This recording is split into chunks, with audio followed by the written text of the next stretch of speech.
Черный двор сериалының желісі шынайы өмірден алынғаны рас. Тек сценарийде біраз өзгешелік бар. Анығын айтайық, ал сіз каналға тіркеліңіз.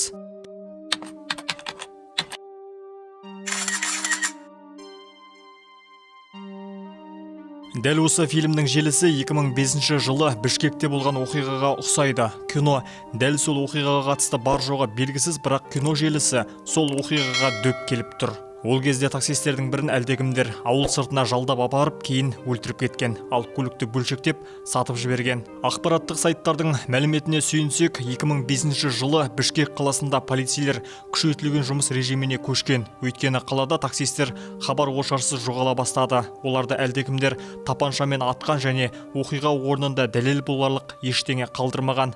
Қарудың болуы және ешқандай іздің табылмауына қарап, полицейлер ол қылмыскерлердің полиция қызметкерлерімен арада байланысы бар деп болжады. 2006 жылдың мамыр айында Қарағаш тоғайынан тұрғындар адамның мүрдесін тауып алды. Сол жылдары Бішкек қалалық ішкі істер департаменті бастығының бірінші орынбасары болған Алмазбек Оразалиев былай деп сұхбат берген. Ер адамның денесі тоғайда бір аптадай жатқан, мүрде шіріп кеткен. Сараптама нәтижесінде оның басына оқ тиіп өлгені анықталды. Марқұмның жеке мәліметтерін білу үшін өзге аудандардағы полиция бөлімдеріне хабар жолдадық. Жақын арада жоғалған адамдардың тізімін жинадық. Тура бір апта бұрын Ленин аудандық ішкі істер бөліміне бір әйел келіп, күйеуінің жоғалып кеткенін айтқан екен дейді Алмазбек Оразалиев. Әйелдің айтуынша, күйеуі таксист болған. Ол күндегіше таңғы 9-да шамасында үйде көлігімен шығып кеткен, содан оралмапты. Ал тоғайдан табылған мәйіт сол таксистің денесі болып шыққан.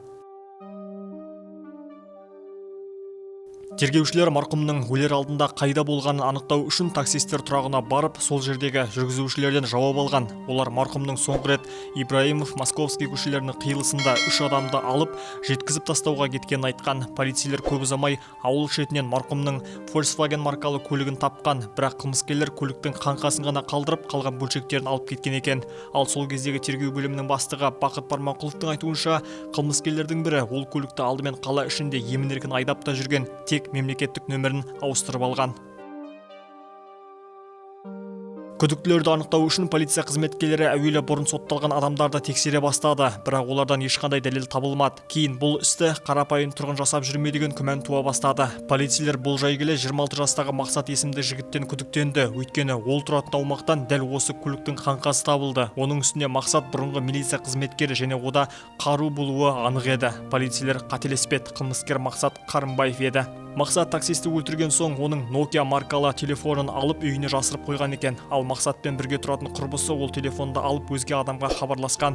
Ал тергеушілер ол байланыс желісін бақылау арқылы оп-оңай тауып алды. Тергеудің нүктесін қою үшін тергеушілер күдіктіні күні-түні бақылаған. Көп ұзамай оны тұтқындады. Ал тергеу кезінде Мақсат қылмысты өзімен бірге тағы 2 адамның жасағанын айтқан. Бұл оқиғаның жалғасын алдағы шығарылымда толықтырып айтамыз. Сондықтан каналға тіркеліп қойыңыздар.